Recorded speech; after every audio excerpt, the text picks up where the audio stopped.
जय हिंद दोस्तों। आज हम लोग क्लास 12th का एक टॉपिक विद्युत क्षेत्र स्टार्ट कर रहे हैं। इस टॉपिक को स्टार्ट करने से पहले कुछ जानकारी आप लोग को देना चाहते हैं।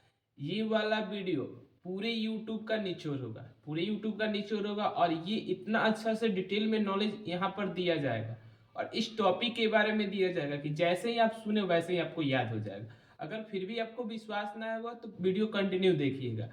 अगर आप लोगों को याद ना हो तो कमेंट में आप लोग बोल सकते हैं कि सर हमको याद नहीं होगा। अगर याद हो गया तो प्लीज कमेंट जो आप लोगों का फीडबैक हो वो दीजिएगा कि अगर और अच्छे से थोड़ा सा बताते तो और अच्छा लगता है। तो देखते हैं क्या इसमें हम बताते हैं। तो फर्स्ट टॉपिक हम लोग का विद्युत क्षेत्र, चलो इसी के बारे में जानकारी ले लेते हैं। विद्युत क्षेत्र इंग्लिश लिखे हो इलेक्ट्रिक फील्ड कहते हैं। अब देखो यहाँ आगे इसमें तीन चीजें आएगी, आवेश,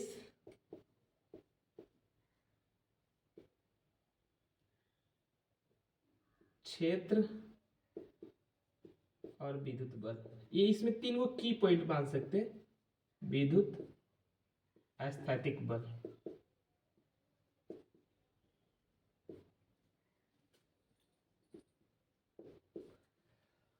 अब सुनिए। इस देखो विद्युत क्षेत्र में तीन की पॉइंट होता है, एक आवेश होता है, एक क्षेत्र होता है, एक क्या होता है विद्युत स्थैतिकी बल होता है। तो देखो हम बोल रहे हैं, आप लोग सुनिएगा। विद्युत क्षेत्र किसे कहते हैं? तो किसी आवेश द्वारा बना हुआ क्षेत्र जिसमें किसी अन्य आवेश पर कौन सा बल लगता है? वैद्युत स्थैतिकी बल लगता है, तब उस क्षेत्र का क्या नाम होता है? विद्युत क्षेत्र होता है। चलो इसके अनुसार हम एक चित्र बनाते हैं। फिर से बोलते हैं, क्या बोल रहे हैं? किसी आवेश द्वारा बना एक क्षेत्र जिसमें किसी अन्य आवेश पर कौन सा बल लगता है? विद्युत स्थैतिकी बल लगता है। उस क्षेत्र का नाम ही क्या होता है? उस क्षेत्र का ही नाम होता है विद्युत क्षेत्र। याद हुआ? एक, दो और तीन। एक नंबर में बोलेंगे आवेश, दो नंबर में बोलेंगे क्षेत्र, तीन नंबर में विद्युत स्थैतिकी बल। फिर से हम बोलते हैं, किसी आवेश द्वारा यह क्षेत्र बनेगा, किसी आवेश द्वारा यह क्षेत्र बनेगा और इस क्षेत्र में क्या होगा? किसी अन्य आवेश पर क्या विद्युत स्थैतिकी बल लगेगा, तब उस क्षेत्र का नाम क्या बोल देंगे? विद्युत क्षेत्र बोल देंगे। अब चलो इसके अनुसार एक चित्र बनाते हैं, क्योंकि चित्र से ज्यादा समझ में आता है। मान लेते हैं यहाँ एक बिंदु पर क्यू आवेश है। अब इसके कारण क्षेत्र किसी भी आकृति का हो सकता है। मान के चलते वो क्षेत्र किस आकृति का बना है? गोलाकार आकृति। अंडाकार दिख रहा है, कोई दिक्कत नहीं, अंडा दिख सकते हैं, लेकिन क्षेत्र कैसा बना है? एक अंडाकार आकृति का बना है। अगर मान लो कहीं से आप हो या हम हो, कहीं से एक और चार्ज यहाँ लाते हैं, इस चार्ज का भी नाम देते हैं Q1। कहीं से एक और चार्ज क्या लाते हैं? Q2। तो ऑटोमेटिक Q1 Q2 पर क्या लगेगा? एक बल लगेगा, जिसका नाम क्या होगा? विद्युत स्थैतिकी बल बोलते हैं। तो इस क्षेत्र का नाम, इस क्षेत्र को ही क्या बोल देंगे? विद्युत क्षेत्र बोल देंगे। फिर से सुनिए, हम विद्युत क्षेत्र का डिफिनेशन बोल रहे हैं। किसी आवेश द्वारा, ये आवेश द्वारा बना हुआ क्षेत्र जिसमें किसी अन्य आवेश पर, अन्य आवेश यहाँ क्या? Q2 पर क्या कौन सा बल लगता है? विद्युत स्थैतिकी बल लगता है। उसी का नाम क्या होता है? विद्युत क्षेत्र होता है। तो क्लियर? हमको लग रहा है आप लोगों को याद हो गया होगा। चलो, तो विद्युत क्षेत्र क्लियर हुआ। अब देखो, विद्युत क्षेत्र की ताकत मापने के लिए एक भौतिक राशि बनी है, उसका नाम होता है विद्युत क्षेत्र की तीव्रता। तो उसके बारे में आप पढ़ेंगे। चलो लिख भी देते हैं, अगर आप लोगों को लिखने में दिक्कत है तो हम लिख देते हैं। इस चित्र को देख कर लिखेंगे। देखो इसका डेफिनेशन हम लिख देते हैं, फिर मिटा देंगे। किसी आवेश द्वारा बना वह क्षेत्र जिसमें किसी अन्य आवेश पर वैद्युत स्थैतिक बल लगता है, तो किसे कहते हैं? तो इस क्षेत्र को ही क्या बोलते हैं? तो उस क्षेत्र को वैद्युत क्षेत्र कहते हैं।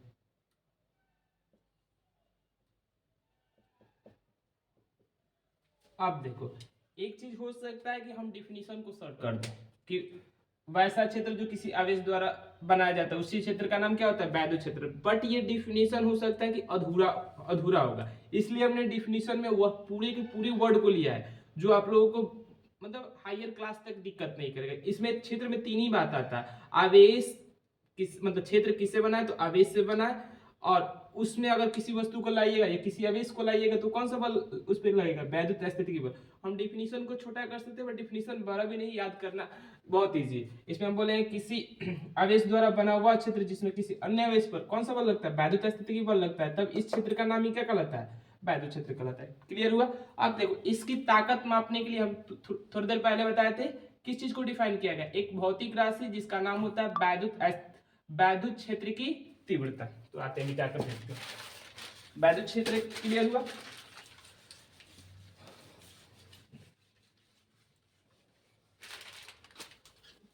अब देखो वैद्युत क्षेत्र की तीव्रता, वैद्युत क्षेत्र की तीव्रता।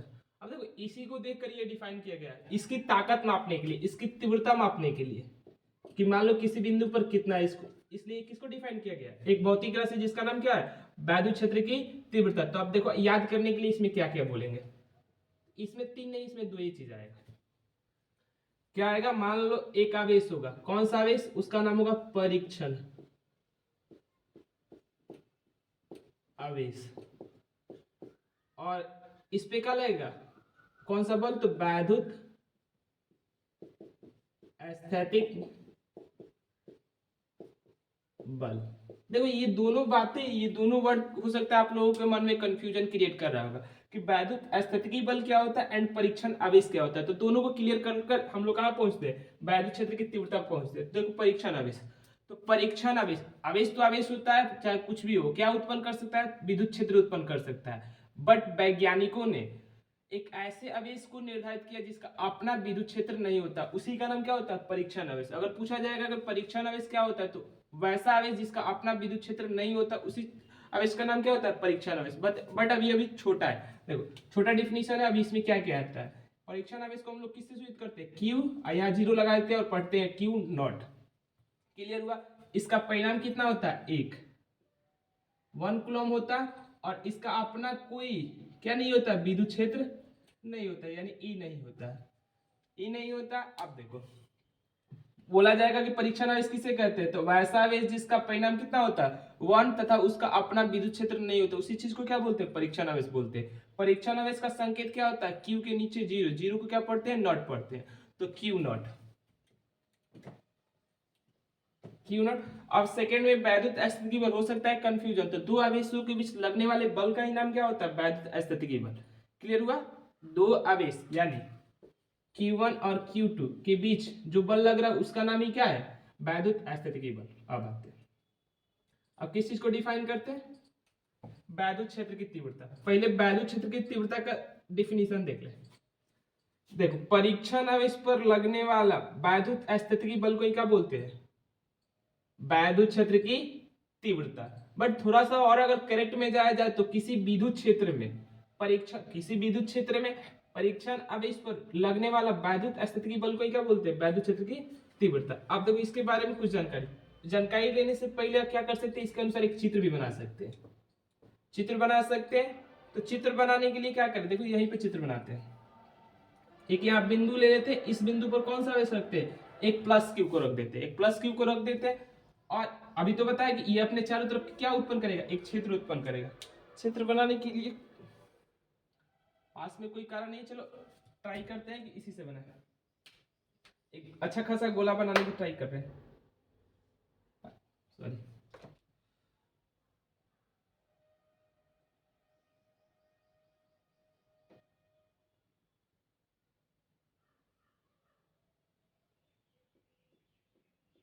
डिफिनीशन लिखकर ये चित्र नोट कर सकते हैं, कोई दिक्कत नहीं। ये हुआ। अब देखो ये वाला क्षेत्र क्या कहलाता है, वैद्युत क्षेत्र कहलाता है। अगर यहाँ एक बिंदु पर कौन सा आवेश है, प्लस क्यू आवेश है, और यहाँ मान लिए क्या है क्यू नॉट, यह क्या है क्यू नॉट। तो इस पे और इन दोनों के बीच तो जानते हैं आप बल तो लगने लगेगा। कौन सा बल, वैद्युत स्थितिकी बल। तो इस पे जितना बल लगेगा किस पे, परीक्षण आवेश पर, उसी चीज को क्या बोल देंगे, वैद्युत क्षेत्र की तीव्रता। तो फिर से परिभाषा को डिफाइन करते हैं, विद्युत क्षेत्र में परीक्षण आवेश पे लगने वाला बल, लगने वाले बल को ही क्या बोलते हैं, वैद्युत क्षेत्र की तीव्रता। डिफिनीशन लिखकर चित्र को नोट कर सकते हैं, लेकिन कुछ बातें और यहाँ देखें, कुछ बातें में वैद्युत क्षेत्र की तीव्रता को किससे सूचित करते हैं, ई से सूचित करते हैं। ई का एक फॉर्मूला बना है, एफ ऊपर एफ नीचे परीक्षण आवेश यानी क्यू नॉट। अब मालूम है क्यू नॉट को, क्यू नॉट का मान कितना होता है 1 कूलम होता है, और बल जो होगा उसी चीज को क्या बोल देंगे, ई बोल देते। तो कभी कभी ऐसा भी होता है, इसका परिणाम कितना होता है 1 होता है, 1 होता है। अब देखो आपके एग्जाम में इसका एसआई मात्रक पूछा जाता है, तो एसआई मात्रक होता है न्यूटन प्रति कूलम, बल का होता है न्यूटन, आवेश का होता है कूलम। तो न्यूटन प्रति कूलम किसका एसआई मात्रक, विद्युत क्षेत्र की तीव्रता का। विद्युत क्षेत्र की तीव्रता को किससे सूचित करते हैं, ई से सूचित करते हैं। आगे चलकर आप लोगों को मालूम पड़ेगा कि वोल्ट, बी से वोल्ट, एम से मीटर, वोल्ट प्रति मीटर भी किसका एसआई मात्रक होता है, वैद्युत क्षेत्र की तीव्रता का होता है। तो क्लियर हुआ, दो मात्रक होता है, एक न्यूटन प्रति कूलम, एक वोल्ट प्रति मीटर। अब इस आगे इसकी क्या पूछ सकता है, बीमा, ई का बीमा,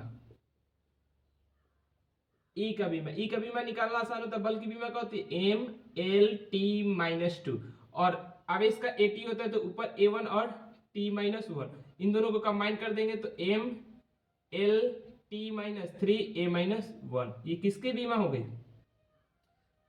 किसकी बीमा होगी, वैद्युत क्षेत्र की तीव्रता की बीमा हो गई। तो ये तीन जानकारी हम लोग किसके बारे में पढ़ ली, वैद्युत क्षेत्र की तीव्रता के बारे में पढ़ ली। देखो क्या क्या पढ़े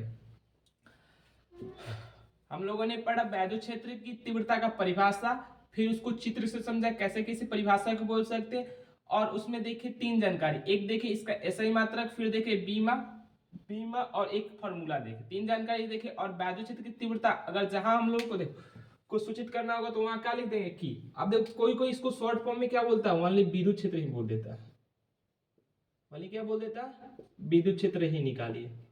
जैसे कहीं पूछा जाएगा विद्युत क्षेत्र निकालिए, तो हम लोग किस चीज को निकालेंगे, वैद्युत क्षेत्र की तीव्रता को निकालेंगे। वहां वैद्युत क्षेत्र, तो वैद्युत क्षेत्र निकालने का कोई तरीका नहीं है, किस चीज को निकालने का तरीका है, वैद्युत क्षेत्र की तीव्रता को निकालने का तरीका है। वैद्युत क्षेत्र को निकालने का कोई तरीका नहीं है। तो जहां पूछेगा वैद्युत क्षेत्र, वहां हम किस चीज को निकालेंगे, वैद्युत क्षेत्र की तीव्रता को। चलो इतना समझा दिया, अब डिफिनीशन लिख देते हैं, मिटाकर डिफिनीशन लिख देते हैं और सब चीज को लिख देते हैं।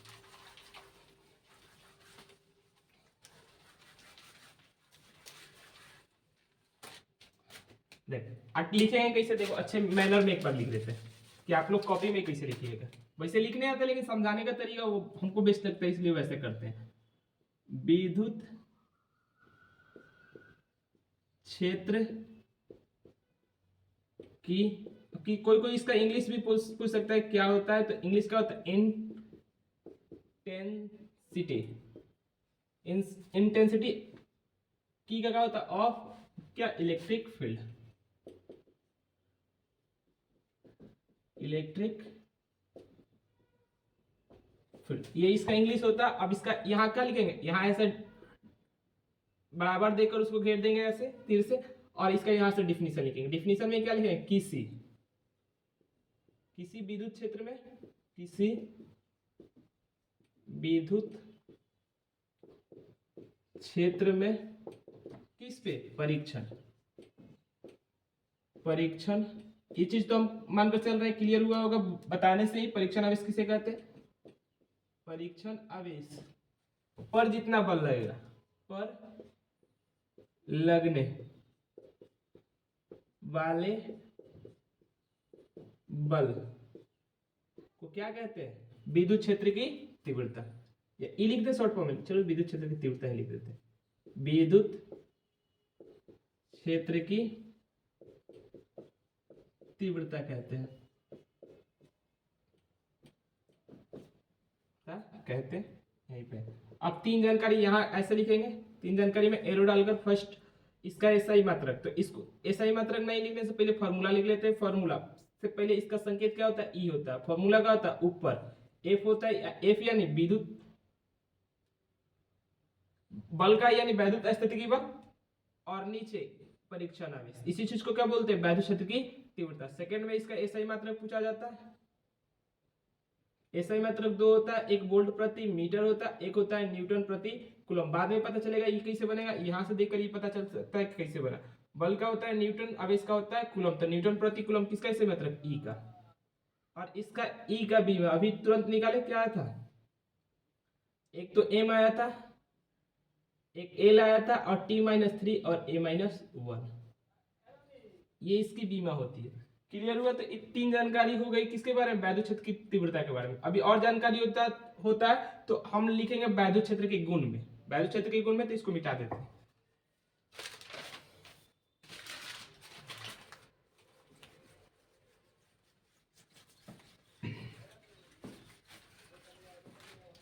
देखो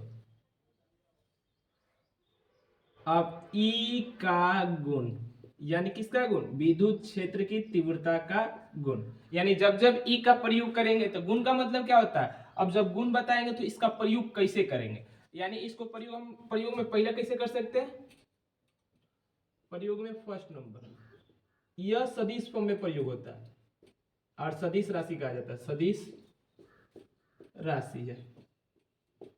इंग्लिश में लिखना चाहे तो दिस इज वेक्टर क्वांटिटी,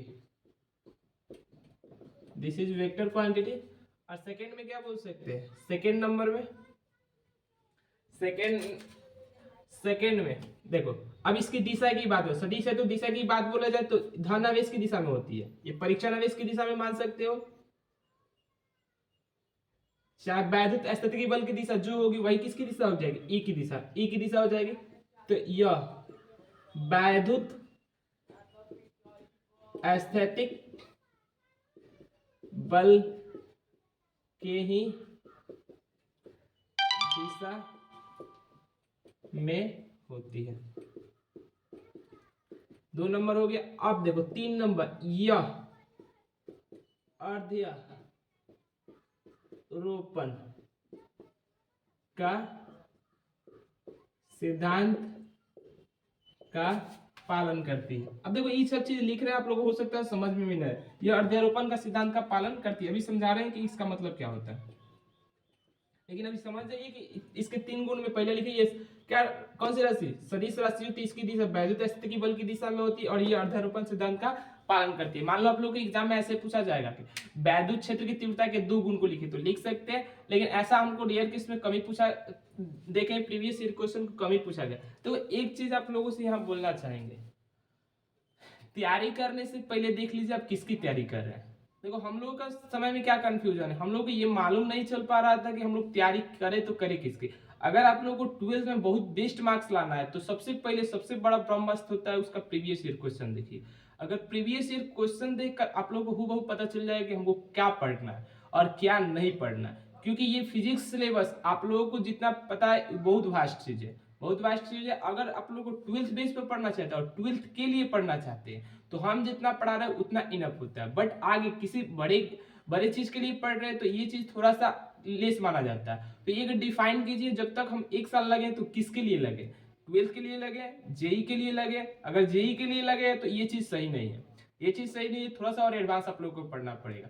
लेकिन अगर 12th आपको प्रॉपर टॉप करना है, प्रॉपर टॉप करना है तो इतना इनफ है, इनफ है। और सबसे अच्छा तैयारी माना जाता है कि आप प्रीवियस ईयर क्वेश्चन देखिए, प्रीवियस ईयर क्वेश्चन में आप किस लेवल को पढ़ना है वहां से आप लोगों का क्लियर हो जाए, क्योंकि बुक बहुत मोटा मोटा होता है और बहुत सारा एक्सप्लेनेशन उसमें दिया होता है। कितना एक्सप्लेनेशन हमको पढ़ना है, कौन सा एक्सप्लेनेशन छोड़ना है, आपको कहां से क्लियर होगा, प्रीवियस ईयर क्वेश्चन से क्लियर होता है। तो आइए हम टॉपिक पे आते हैं।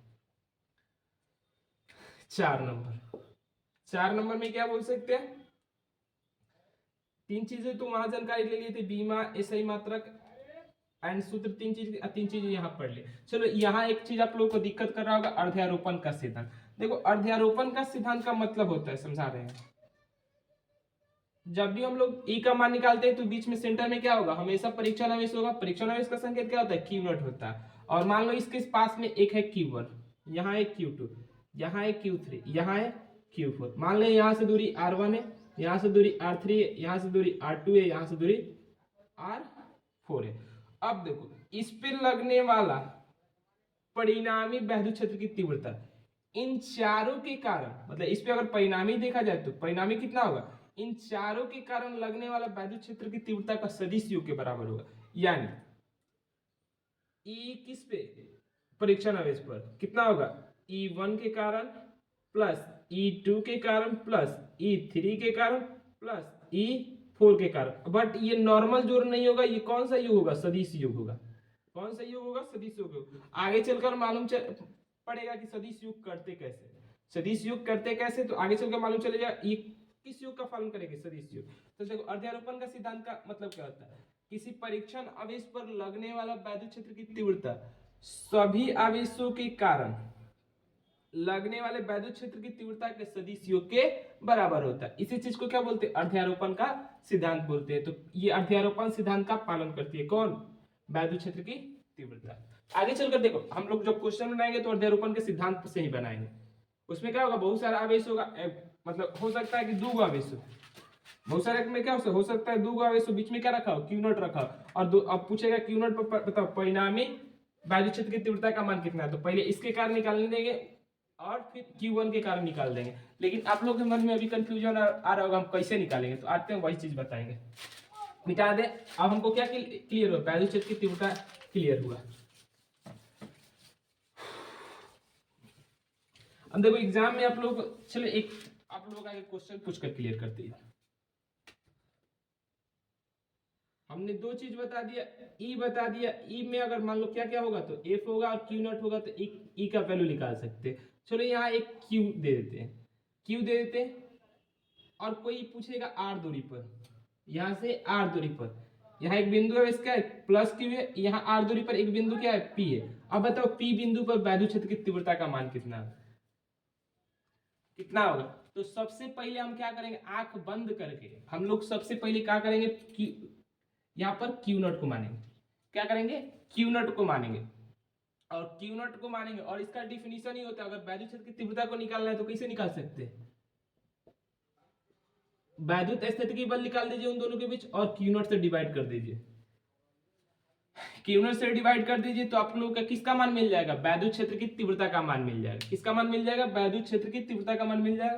तो यहाँ देखते हैं हमने क्या बोला कि अगर ई का मान निकालना है तो ऊपर वैद्युत स्थैतिकी बल निकाल दीजिए और क्यू नॉट से डिवाइड कर दीजिए, जो मान आएगा वो इसी चीज को क्या बोल देंगे, वैद्युत क्षेत्र की तीव्रता बोल देंगे। और आपने कूलॉम के नियम से वैद्युत स्थैतिकी बल निकालना मालूम है, क्या होता है, F बराबर क्यू नॉट बट्टा आर स्क्वायर। तो इजिली से इन दोनों के बीच हम लोग क्या ज्ञात कर सकते हैं, वैद्युत स्थैतिकी बल ज्ञात कर सकते हैं। तो वैद्युत स्थैतिकी बल ज्ञात हुआ, इससे हम लोग किससे डिवाइड कर दे, क्यू नॉट से डिवाइड कर दे, तो इस टोटल चीज को हम लोग क्या बोल देंगे, अब एफ ना बोलकर ई बोलेंगे। क्यू नॉट से क्यू नॉट गायब हो गया, हम लोग का ये चीज बच जाएगा। तो इसी चीज को यहाँ हेडिंग से हम लोग क्लियर करते हैं, इस चीज को बोलते हैं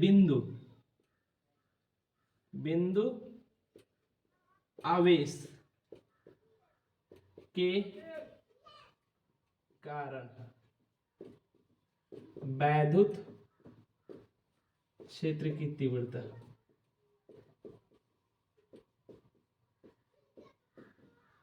ये एग्जाम में हो सकता है 2 मार्क्स में क्वेश्चन भी पूछा जा सकता है कि बिंदु आवेश के कारण वैद्युत क्षेत्र की तीव्रता का व्यंजक प्राप्त करें। तो ये चीज जो हम लोग मैथमेटिक्स फॉर्मूला जो ज्ञात करेंगे उसी चीज को व्यंजक बोला जाता है। तो देखो कैसे करेंगे, इस चीज को मिटा देते हैं।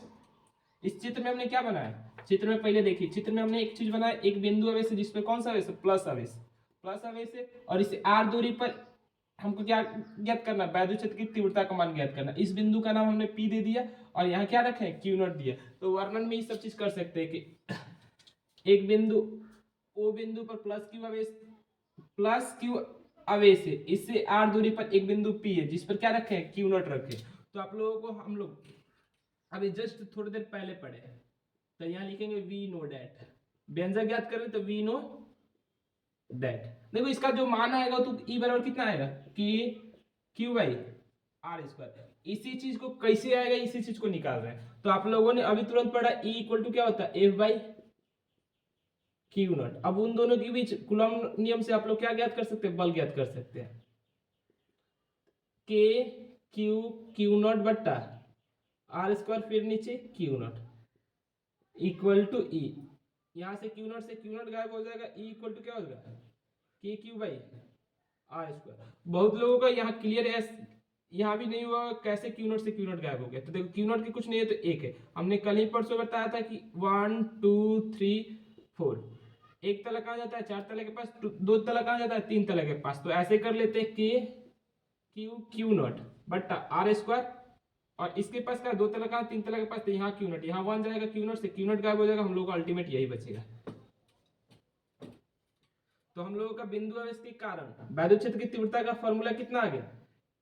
के क्यू बाई आर स्क्वायर। अब बोलिएगा क्या ये फॉर्मूला गलत है? तो ये फॉर्मूला गलत नहीं है, लेकिन अगर सटीक एक चीज को डिफाइन करेंगे, जहां आपसे बिंदु आवेश के बारे में पूछे, और ये फॉर्मूला हर जगह लगा सकते हैं, ऐसा कोई बात नहीं है। लेकिन अगर बिंदु आवेश एक हो सकता है, देखो मेन ही क्वेश्चन आता है, बहुत वैरायटी का क्वेश्चन आता है, तो हर का पर्टिकुलर हम लोग ज्ञात करते हैं। जैसे इस फॉर्मूले में, इस फॉर्मूले से ही ज्ञात हुआ है, ये चीज इसी फॉर्मूले से ज्ञात हुआ। ऐसा नहीं है कि ये अपने से बना और इसके बिना बना, इसी से बना। इसको परिभाषा के अनुसार बिंदु आवेश के कारण क्या बना? वैद्युत क्षेत्र की तीव्रता का फॉर्मूला बना है।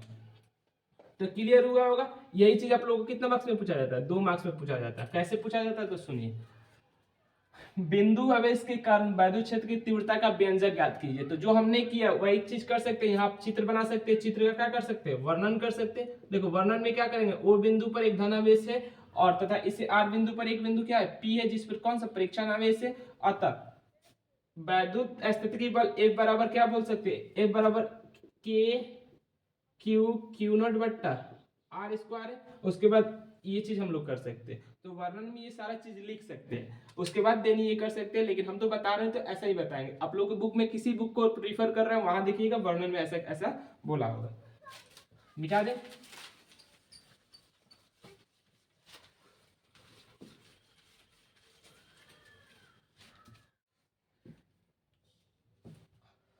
आज की वीडियो को इतना ही रखते हैं। आज की वीडियो में हमने देखा विद्युत क्षेत्र की तीव्रता, बिंदु आवेश के कारण वैद्युत क्षेत्र की तीव्रता। अगर फिर भी आप लोगों को समझ में नहीं आया या कोई क्वेश्चन बना रहे वहां दिक्कत कर रहा है, तो हमने एक नंबर बोला था, वहां आप लोग वाले क्या कर सकते हैं? मैसेज कर सकते हैं उस क्वेश्चन को, उस नंबर 9693136539, इस नंबर पे आप लोग क्या कर सकते हैं? मैसेज कर सकते हैं। आप लोग को मैसेज का जब ट्राई करेंगे कि बहुत जल्दी दे, और हो सकता है जवाब वहीं पर दे दे या वीडियो बना कर दे दे। तो ट्राई कीजिएगा कि पूरा का पूरा वीडियो देखे। फिर भी समझ में ना आए तो कमेंट जरूर करें, क्योंकि देखो मेहनत दोनों पक्षों से होगी तो बहुत मजा आएगा, बहुत मजा आएगा। कंटिन्यूअस लगे रहेंगे तो हो सकता है कि दोनों का रिजल्ट बेटर हो, मेरा भी और आपका भी। मेरा मोटो है कि आप लोगों को बेहतर से बेहतर दे, और आप लोगों का मोटो बेहतर से बेहतर ले। तो कैसे ले सकते हैं? तो यहाँ एक रेफरेंस पॉइंट से ले सकते हैं कि व्हाट्सएप नंबर है, दोनों आदमी कनेक्ट हो सकते हैं इस चीज से, और आप लोगों की प्रॉब्लम हम सुनेंगे और उसका सोल्यूशन को फाइंड आउट करने की ट्राई करेंगे। तो ये इस वीडियो को इतना ही रखते। अगर वीडियो फिर अच्छा लगा होगा तो शेयर जरूर कीजिएगा, और इतना देखने के लिए बहुत बहुत धन्यवाद।